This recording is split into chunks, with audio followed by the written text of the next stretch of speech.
Prosper Band was up and out earlier this weekend, kicking off their competitive season at the Birdville Marching Festival. As the band continues to grow each year, more and more awards are starting to accumulate for the Prosper Band. An array of Prosper sports were in action this weekend. Football and volleyball carried out impressive wins in Little Elm, and Graham Hutchinson set a school record at the Bart Granger Memorial. Cross country also had a meet at Lovejoy. All these recaps and more later in the show. Temperatures are slowly starting to decline, and as we ease into the fall months, the 100-degree days seem to be a thing of the past. Hannah Dennis will let us know just how low the temperatures will drop as we approach the month of October. Eagle Nation News starts right now.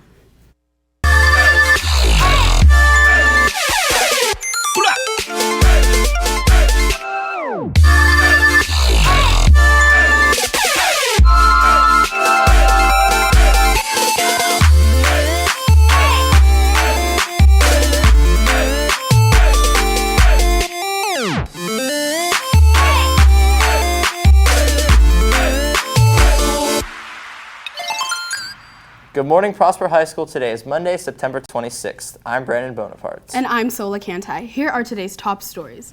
It's been 13 years since President George W. Bush signed the bill that would today create the National Museum of African American History and Culture. The museum opened up on Saturday, September 24th in Washington, D.C., where over 7,000 filled the crowd.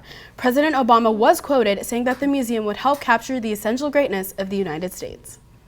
The Prosper Band traveled to Birdville this weekend to compete in the annual Birdville Marching Festival. The band was awarded first place in 5A, even beating out some 6A schools, and also took home 4 caption awards, including Outstanding Percussion and Outstanding Color Guard. On a more solemn note, the game of golf has lost a legend. Arnold Palmer died in Pittsburgh on Sunday due to heart complications. Often known as the King, his charisma in the 60s and 70s helped expand golf's appeal to the masses. His career included 62 PGA Tour wins and 7 major championships. Arnold Palmer was 87.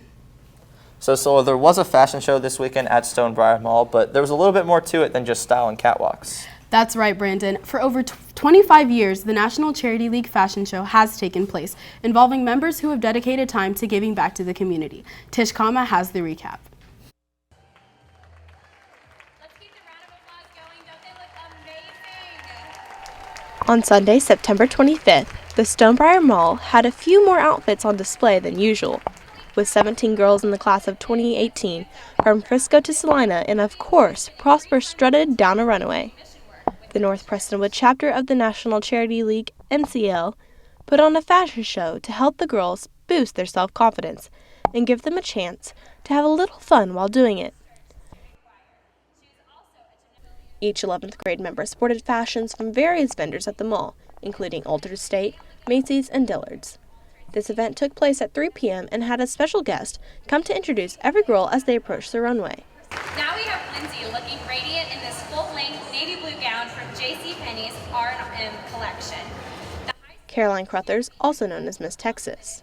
The organization is composed of over 250 mothers and daughters and members of the community who came to watch the 4th annual style show hosted by NCL. So before we let you all go today, again, we would like to say a special thank you for the ladies that helped put this show together. It is a tremendous effort by all these women, and we really couldn't have done it without them. This organization also provides hands-on volunteer work and service for more than 30 philanthropies. The chapter formed in April of 2013 and has been booming ever since, having over 10,000 volunteer hours at local charities, including Bethlehem Place, Cornerstone, Main Gate, Town of Prosper, Grace Bridge, Ronald McDonald House, Miracle League, Stew Pot, and Special Olympics. This event allowed girls who are normally seen helping others be in the spotlight. For Eagle Nation News, I'm Kaitlyn Wessels. After this commercial break, Seth Golden has your college report.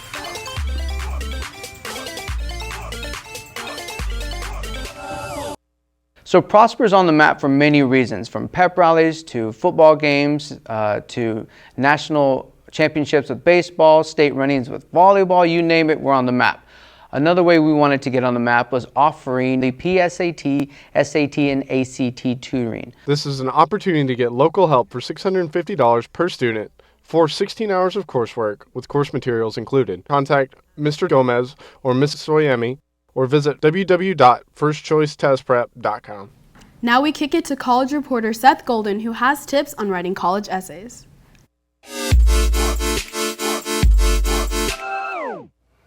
Hi, I'm Seth Golden, your ENN College reporter. Last week we went over college night and how to help you find the right college.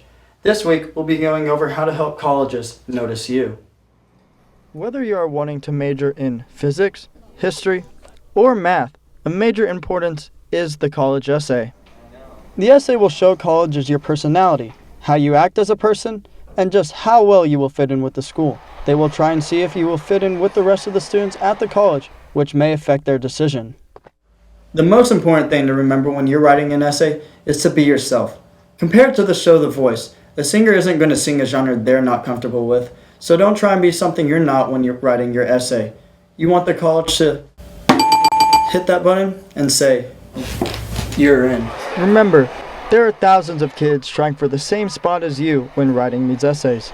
You need to make sure to stand out among the crowd to make sure the college chooses you. Make sure not to write about common topics, such as a relative's death, mission trips, or why you left school. Because, who doesn't love school? These topics are way too common and won't make you stand out among others. So the best advice you can get for this essay is just be yourself, whether that be funny, serious, or lazy. It's the best you can ever be. Remember, just write as you know best, because that will lead to the best results. And for Eagle Nation News, I'm Seth Golden. And now let's send it over to Ethan Burden with your social media update.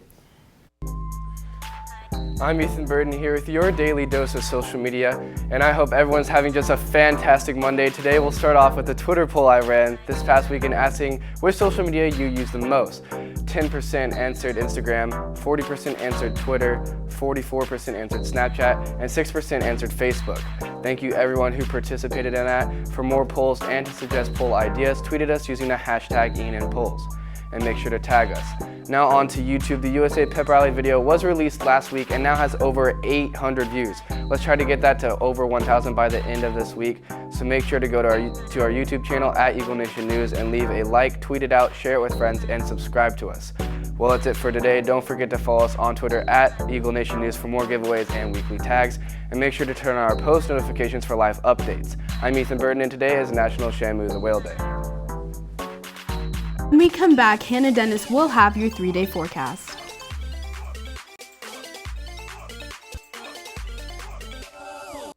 There's always loose change laying around, whether it's in between couch cushions, at the bottom of your bag, or in your car. Don't leave those poor presidents there to just lay for eternity. Bring them to the cafeteria stage and donate towards Cash for Cancer to help your grade level have a chance to win the annual Cash for Cancer fundraising contest. Students have already begun donating, so get your hiney out there, throw down some money. For any questions about the fundraiser, contact Student Leadership Students. All proceeds from Cash for Cancer go towards Relay for Life, and all proceeds from that are donated to further cancer research and finding possible cures. Your penny could save a life. Donate today.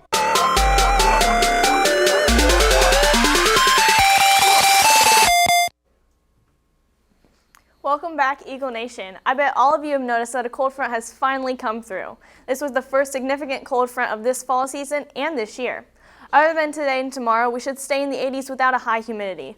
Today, the high will reach up to 75 with a 50% chance of rain. Now, the rain should mainly hit us before noon today, but there is a possibility that pop-up showers could show up throughout the afternoon and evening. The humidity will slowly start going away after today, and with the humidity gone, it'll be easier to enjoy the cooler temperatures throughout the week. Tomorrow, we have a very small chance of rain, then the rest of the week should be very dry. Tomorrow, the high will reach up to 78 and it's still a lot cooler than the 90s we had the weeks before. It'll finally feel like fall, but this weekend will start warming up again, so enjoy the weather while you can. Wednesday, the high reaches to 80, and there's no chance of rain, which means it should be a warm and clear day, which is great for anyone who needs to get yard work done or just do anything outside.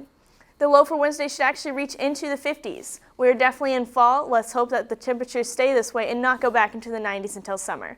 I'm Hannah Dennis, and back on this day in 1936, Denver, Colorado received 21 inches of snow.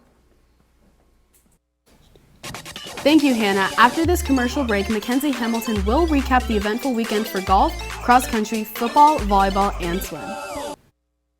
See You at the Pole is Wednesday, September 28th at 7:30 in front of the high school. See You at the Pole is a day committed to global unity and prayer. Everyone is welcome. French Club is holding a meeting on Monday, September 26th after school in room 1112. The donation of shoes has begun for Souls for Souls organization. Any pair of shoes, worn or old, can still be donated. Don't throw them away. Donate. Big weekend in sports. Swim started off their season. Volleyball and football both traveled to Little Elm and both got victories. And let's not forget about cross country, who was in action at Lovejoy, and golf, who had a pretty historic tournament. Mackenzie Hamilton has those updates. Mackenzie? You guys are right. This weekend was very busy for Prosper Eagles and their sports. Starting off on Friday night, the volleyball team faced the Little Elm Lobos on the Lobos home court. Continuing the streak, the girls swept Little Elm in 3 games, winning match 1 25-8, match 2 25-9, and match 3 25-17. Haley Killinger led the team with 12 kills, Sierra Heck had 13 digs, and Spencer Smith had a total of 28 assists for the night. The girls now have a record of 29-7 and are on a 5-game winning streak for district play. The varsity boys team the football team also traveled to Little Elm on Friday night, looking to improve their record to 2-2 and accomplished just that. On Little Elm's homecoming night, Prosper came out and overmatched the Lobos from the start. The defense quickly shut down any hope of the Lobos scoring, with key tackles by Joe Hunter and John Brandon.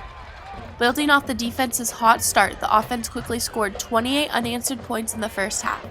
Quarterback Keegan Shoemaker got things started, busting up the middle with a 50-yard scamper to the promised land. Caleb Adams then reached pay dirt with a 6-yard tear through the Lobos defense. The second quarter followed in a similar fashion, with Prosper's defense snuffing out the Lobos offense. Blake Harrington capitalized on a frustrated Lobo defense and bulldozed his way to the end zone. Caleb Adams then sprinted in his second touchdown of the night, resulting in a score of 28-0 heading into the second half. The third quarter was uneventful for the Eagles, with the offense not getting on the field and the Lobos scoring their first touchdown of the night, ending Prosper's amazing defensive shutout streak of 6 quarters where they outscored their opponents 69-0. In the fourth quarter, Caleb Adams got things going again with his third and final score of the night. Adams rushed a total of 243 yards for the game.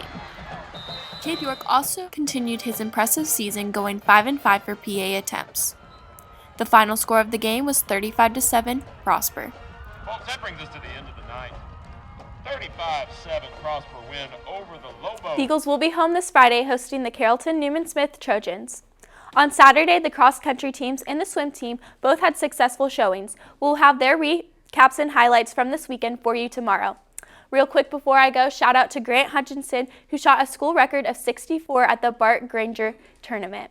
That's all I have for you today. Reporting for Eagle Nation Sports, I'm Mackenzie Hamilton. Back to you guys at the desk. Thank you, Mackenzie. Before we go, here are a few announcements. Mu Alpha Theta is meeting tomorrow morning from 7:50 to 8:15 in Miss Wood's room for current members only. The Prosper Bowling team is looking for new members. If you are interested in joining, there is a meeting September 30th at 6 p.m. in the LGI room. For any questions, contact Mrs. Winter or Mr. Berliner. Any student who leveled down from an AP class needs to return their textbooks to the library as soon as possible. The Student Alliance for Equality Club, formerly the Youth for Tolerance Club, is meeting Wednesday, September 28th in room 1112.